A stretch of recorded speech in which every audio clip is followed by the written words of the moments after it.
Welcome back ناظرین، ایک بار پھر سے خوش آمدید کہتے ہیں، رمضان احساس کے ساتھ میں خوش آمدید کہتے ہیں۔ مفتی امجد صاحب ہمارے ساتھ اسٹوڈیو میں موجود ہیں۔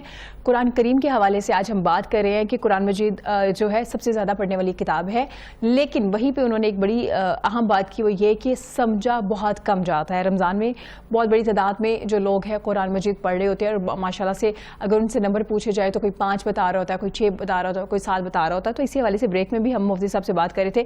مفتی صاحب ماشاءاللہ سے لوگ اتنی تعداد، تو آپ کیا سمجھتے ہیں اس سے زیادہ کوالٹی پہ کام ہونا چاہیے؟ مطلب آپ ایک سپارہ یا ایک آیت بھی پڑھے ہیں، جب تک آپ اس کو انڈرسٹینڈ نہیں کرتے تو کیا آپ کو آگے نہیں جانا چاہیے؟ جیسے آپ نے صحابہ کرام کے حوالے سے بھی بتایا کہ جب تک وہ انڈرسٹینڈ نہیں کر لیتے تھے تب تک آگے موو نہیں کرتے تھے۔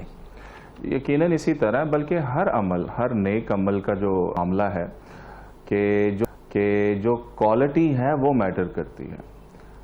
یعنی اللہ کے نزدیک آپ نے کس خشوع کے ساتھ، کس خضوع کے ساتھ، کس سنجیدگی کے ساتھ یہ عمل کیا ہے یا کچھ پڑھا ہے، اللہ تبارک و تعالیٰ اس چیز کو دیکھتے ہیں۔ اب دیکھیں نا، روزے کے بارے میں اللہ حضور صلی اللہ علیہ وسلم نے فرمایا نا، کتنے بھوکے اور پیاسے ہیں کہ جو صرف بھوکے پیاسے ہی رہتے ہیں رمضان کی حالت میں، اللہ تبارک و تعالیٰ ان کو کچھ نہیں عطا کرتا۔ اسی طرح جھوٹ کے بارے میں فرمایا، آپ صلی اللہ علیہ وسلم نے فرمایا کہ من لم یدع قول الزور، کہ جو جھوٹ کو نہیں چھوڑتا، جھوٹے معاملات کو نہیں چھوڑتا، تو اللہ تبارک و تعالیٰ کو اس کے بھوکے اور پیاسے رہنے کی کوئی ضرورت نہیں ہے، وہ صرف بھوک اور پیاس ہے۔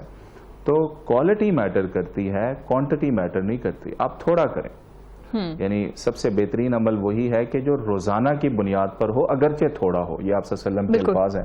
تو آپ تھوڑا عمل کریں لیکن مستقل کریں، اس کے اندر اخلاص ہو، اس کے اندر یعنی جسے ہم کہتے ہیں نا دل سے کرنا ہو۔ بالکل۔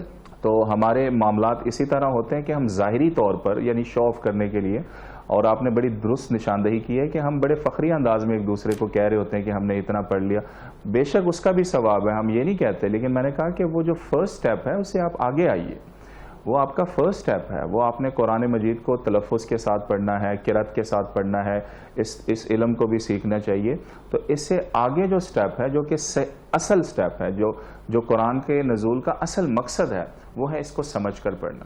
اب دیکھیں نا، حضرت حسن بصری رحمۃ اللہ علیہ ایک موقع پر فرماتے ہیں کہ آج کے لوگوں کو کیا ہو گیا ہے کہ وہ قرآن کے جو تلفظ ہے، قرآن کی جو زبر زیر پیش ہے، اس پر تو بڑا فوکس کرتے ہیں، لیکن قرآن کا جو اصل مقصد ہے، جس میں حلال کی بات ہوئی ہے، حرام چیزوں کی بات ہوئی ہے، اخلاقی تقاضے ہیں، اپنے روح کو کیسے پیوریفائی کرنا ہے، اس کی بات ہوئی ہے، تو اس پر نہیں آتے، اس پر غور و فکر نہیں کرتے، لیکن اس پر زبر زیر پیش کے اوپر بڑا فوکس ہو رہا ہوتا ہے۔ اور آج ہمارے معاشرے میں بھی اسی طرح ہوتا ہے کہ محفل حسن قرأت تو بہت زیادہ ہوتی ہے، یعنی بڑے بڑے قراء کو بلایا جاتا ہے، پوری دنیا سے، عالم اسلام سے جو ہے قراء آتے ہیں اور کمپٹیشن ہو رہا ہوتا ہے، لیکن میں کہیں نہیں دیکھتا کہ محفل تدبر قرآن ہو رہی ہو، محفل تفکر قرآن ہو رہی ہو، کوئی ایسی محفل ہو رہی ہو کہ جس میں لوگ اکٹھے ہوں اور قرآن مجید کو سمجھنے کی کوشش کر رہے ہوں۔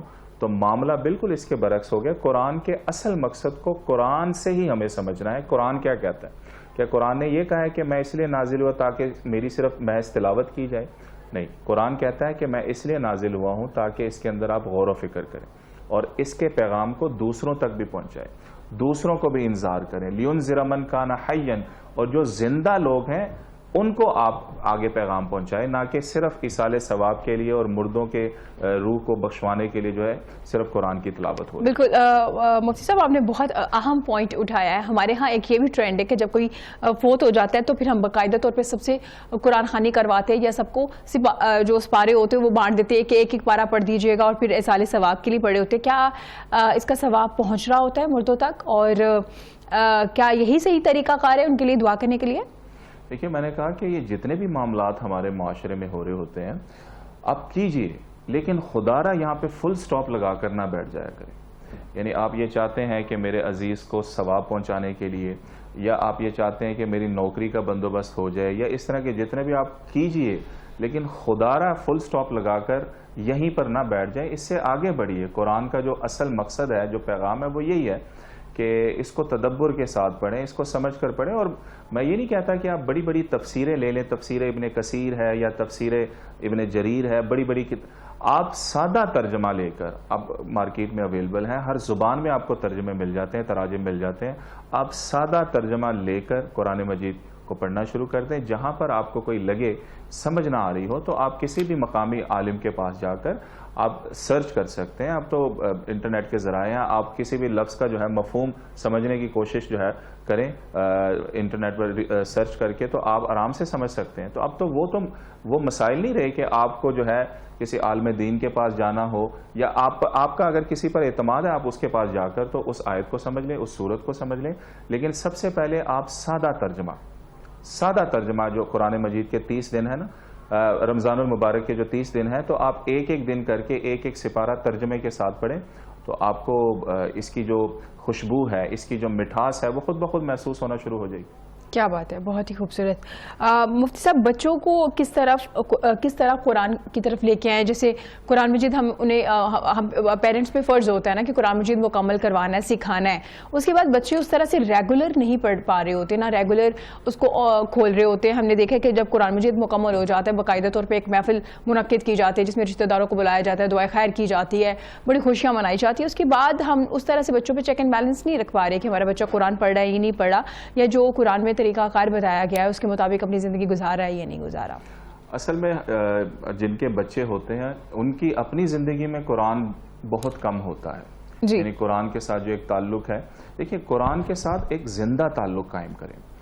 یعنی جس طرح آپ زندہ ہیں, میں زندہ ہوں, میں آپ سے بات کرتا ہوں, آپ رسپونڈ کرتی ہیں, میں رسپونڈ کرتا ہوں, تو قرآن کے ساتھ اس طرح کا تعلق ہو. آپ دیکھیے نا کہ رسول اکرم صلی اللہ علیہ وسلم جب قرآن کی تلاوت کرتے تھے تو جب جنت کی کسی نعمت کا ذکر آتا تھا تو آپ صلی اللہ علیہ وسلم دعا کیا کرتے تھے کہ یا اللہ یہ جو آپ نے ابھی اس آیت میں جو جنت کی جس نعمت کا ذکر کیا ہے, یا اللہ مجھے بھی اس کا مستحق بنا دے, مجھے بھی وہ نعمت عطا کر دے. اسی طرح جہنم کی کسی آیت سے آپ کا گزر ہوتا تھا تو آپ پھر جہنم سے پناہ مانگنے کی دعا کیا کرتے تھے. نماز کا ذکر آتا تھا تو صحابہ کرام یہ عزم کرتے تھے کہ باری تعالیٰ تیرا حکم ہے نماز پڑھنا, تو میں انشاءاللہ نماز جو ہے خشوع کے ساتھ, خضوع کے ساتھ پڑھا کروں گا. یعنی اس کو ریویو کیا جاتا تھا, اس کو ریوائز کیا جاتا تھا, اس کی یاد دہانی کروائی جاتی تھی. تو قرآن کے ساتھ اب دیکھیں نا, یہ جو 14 سجدوں کا ذکر آتا ہے قرآن مجید میں, تو ہم یہ کہتے ہیں کہ جی سجدہ کی جب آیت آتی ہے تو ہم پر سجدہ کرنا ضروری ہو جاتا ہے.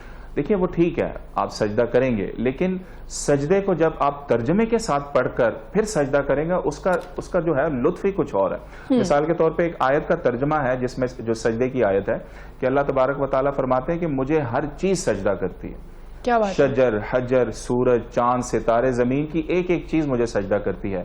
تو جب آپ اس آیت کو پڑھتے ہیں تو آپ ایک مومن جب پڑھتا ہے اس آیت کو تو مومن یہ کہہ اٹھتا ہے کہ باری تعالیٰ جب ساری مخلوق تجھے سجدہ کر رہی ہے تو میں کیوں نہ کروں, میں بھی کرتا ہوں یا باری تعالیٰ. تو وہ قرآن کو ایک سائڈ پہ رکھتا ہے, فوراً سجدے میں چلا جاتا ہے. تو جب آپ اس نظریے کے ساتھ سجدہ کریں گے, جب آپ اس سوچ کے ساتھ قرآن مجید کو پڑھیں گے تو اس کا تو لطف ہی کچھ اور. بالکل ایسا ہی ہے. ناظرین یہاں وقت ہوا چھوٹی سی بریک کے بعد حاضر ہوں گے. دیکھتے رہے گا پاکستان کے ساتھ رمضان احساس.